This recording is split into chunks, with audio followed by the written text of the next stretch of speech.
আসসালামু আলাইকুম রহমতুল্লাহ। আমি তানভীর মাতা ভুইয়া, অন্যতম সদস্য বৈষম্য বিরোধী ছাত্র আন্দোলন জুড়ি উপজেলা। কোটা আন্দোলন থেকে শুরু হওয়া বৈষম্য বিরোধী ছাত্র আন্দোলন আমাদের জুড়ি উপজেলায় প্রথম আন্দোলন সংগঠিত হয়েছিল 16ই জুলাই, যা আমরা করেছিলাম কোটা বিরোধী ভাবে। তারই পরিপ্রেক্ষিতে একই কারণে আমরা আবার আন্দোলন করি 18ই জুলাই।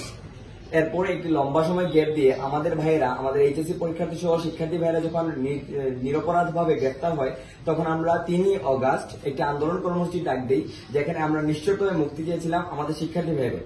উক্ত কর্মসূচিতে আওয়ামী লীগ সহ, আওয়ামী লীগ, ছাত্রলীগ সহ আওয়ামী লীগের অঙ্গ সংগঠনগুলা দেশীয় অস্ত্র, দেশীয় ধারালো অস্ত্র এবং লাঠিসোঁটা নিয়ে আমাদের উপর হামলা করে, যার নেতৃত্বে ছিলেন আমাদের জুড়ি উপজেলার সদ্য সাবেক চেয়ারম্যান কিশোর রায়চৌধুরী মণি এবং বর্তমান ভাইস চেয়ারম্যান জুয়েল রানা। আমাদের কেন্দ্রীয় বৈষম্য বিরোধী ছাত্র আন্দোলনের কেন্দ্রীয় কমিটির নির্দেশ অনুযায়ী আমরা ওনাদের পদত্যাগ দাবি করি এবং গত 2 দিন আমরা উপজেলায় শান্তিপূর্ণভাবে ওনাদের পদত্যাগের দাবিতে অবস্থান কর্মসূচি পালন করি। গতকাল সন্ধ্যার দিকে জুড়ি বাজারে যখন আমাদের কিশোর রায়চৌধুরী মণি আসেন, তখন জনসাধারণ ওনাকে ঘেরাও করেন এবং ওনার পদত্যাগ দাবি করেন।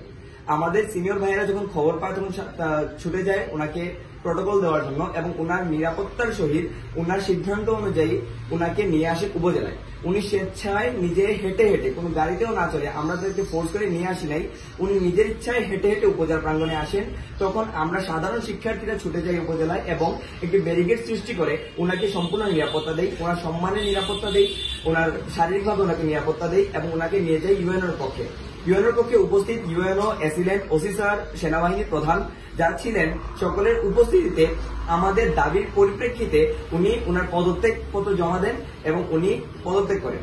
আমাদের প্রথম দফা ছিল কিশোর রায়চৌধুরী মনির পদত্যাগ এবং দ্বিতীয় দফা ছিল জুয়েল রানা সহ আমাদের আন্দোলনে, শিক্ষার্থীদের আন্দোলনে যারা বাধা সৃষ্টি করেছেন সে সকল জনপ্রতিনিধিদের পদত্যাগ।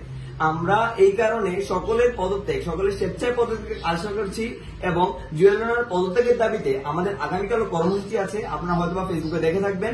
আগামীকাল শনিবার জুড়ি উপজেলায় আমাদের আবার অবস্থান কর্মসূচি আছে। আমরা জুয়েল রানার পদত্যাগ চাই এবং আমরা জুয়েল রানার পদত্যাগ করিয়ে ছাড়বো ইনশাআল্লাহ। আমরা ততদিন পর্যন্ত আন্দোলন চালিয়ে যাব যতদিন পর্যন্ত না আমাদের বিরোধিতা করা জনপ্রতিনিধিরা পদত্যাগ না করে।